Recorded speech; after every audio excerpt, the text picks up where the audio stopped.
So in that first lecture module, we looked at a compound benefits or cost argument from the perspective of the individual who forms the belief or makes the choices. And it's important to realize, right, that argument can go both ways, that a true belief or a highly advanced belief will introduce a positive value. An optimal decision will introduce a positive value. That positive value may compound itself throughout your entire life. But similarly, a poorly advanced belief or a suboptimal choice will introduce a negative value. And that negative value will also percolate its way, compound across time. And so both of these options are real ways in which the choices that we make get cashed out, not just in the moment, but over the course of our lives. Now, sometimes you'll get an argument something like this in a critical thinking textbook. There's another way we can think about this argument that's not so egocentric. We can think about this argument in terms of the impact that our choices have, not just on us, but on other individuals, not just our intended outcomes, but on other outcomes that we didn't intend. And so we can make those same basic framework assumptions and spell out the argument in this way as well. So we can assume, right, that our true beliefs have positive value, and that our false beliefs have negative value, and that our optimal decisions have positive value, and our suboptimal decisions have negative value. And our beliefs and our decisions then are going to generate these positive or negative values, and again, we'll quantify them. Only this time, we're going to start thinking about collateral benefits, not the direct benefit, not the benefit to us in the moment, but the benefit to other individuals, or the benefits that aren't anticipated. And again, we'll just assign a value, but this time we're just going to focus on a single choice that you make, not even 14 choices a year, just a single choice or a single belief that you form. Now, since we're talking about collateral benefit, that is benefit that's not anticipated or expected, or benefit that accrues to other individuals, let's assign a really modest amount, a modest dollar value as our positive value for our individual choice. So let's assign an approximate collateral value of 0.01 penny, or 1/100th of a penny, i.e. 1,000th of a dollar. Now, that thousandth of a dollar, that 0.01 penny, is compounded this time not over time, though we could do that as well, but over the number of individuals in the world, right? So we imagine that choice that we make, everybody in the world gets 1,000th of a dollar's benefit from it. Well, there are 7.8 billion people currently on the planet, and that means the net value of that choice turns out to be $780,000. So the compounding, just by the sheer impact of that belief or that choice on such a large number of individuals, makes that net value dramatic. And in fact, it's 78 million% more than it is for the individual that gets affected, for any particular individual that gets affected. The net is 78 million times that effect for that particular individual. Now you might say to yourself, well, these are all sort of abstract mathematical arguments. They don't really represent how benefits accrue in our lives. But I would argue that no, that's not true. We can think of a number of examples. So your choice to go to university, to get a university degree, right? That single inflection point, that single choice that you made, that's going to, according to the Bureau of Labor Statistics, probably result in a difference in your lifetime earnings. So over your 40-year working lifetime, you're going to earn, because of your college degree, approximately $2.24 million on average.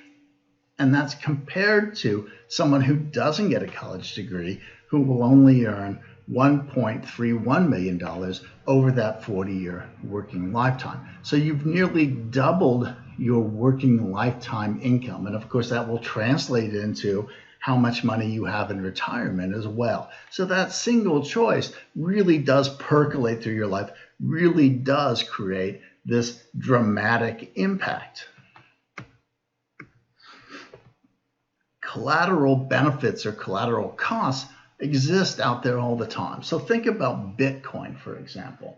You may or may not have ever used it. You may or may not be familiar with it, but Bitcoin is a cryptocurrency. It was created to try and maximize security by diversifying or spreading out the information involved in any particular transaction. And that was the intent. That was the benefit that they were seeking.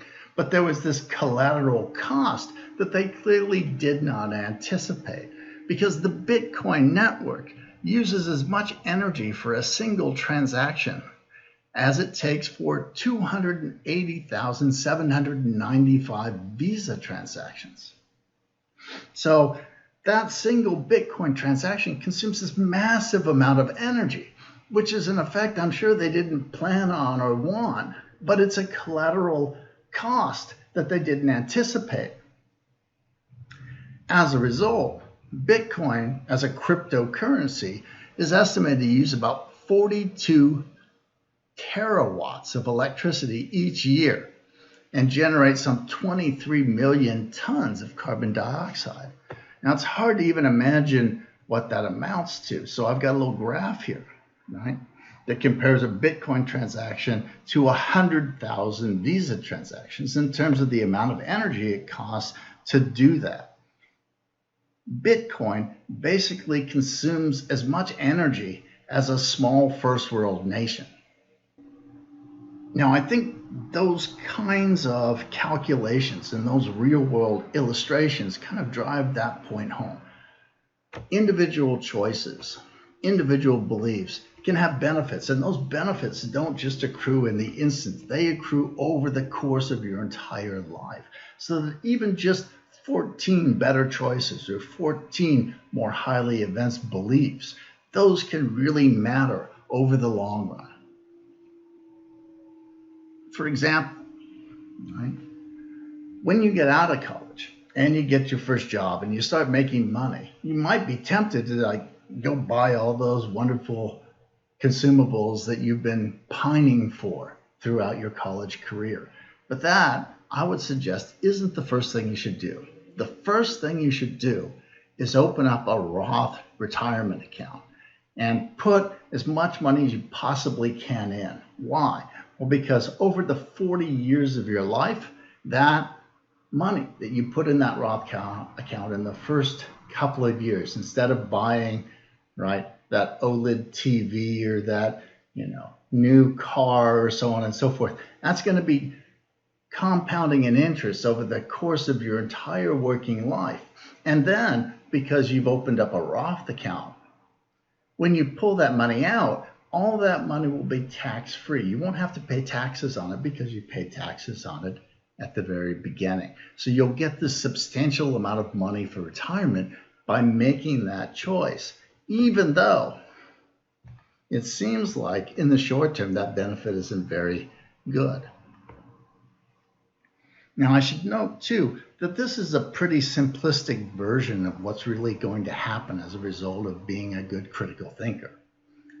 So the sort of cumulative benefits arguments that we're using here, where true beliefs are positive value and optimal decisions are positive value and false beliefs are negative, it's overly simplistic.